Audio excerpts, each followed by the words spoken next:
Well, on the other hand, where snow has fallen in parts of eastern Australia, with Queensland seeing its first snowfall in a decade.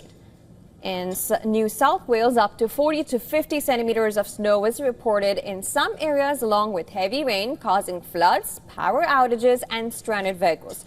Authorities say it's the heaviest snowfall in decades for the towns, while weather conditions have started to ease.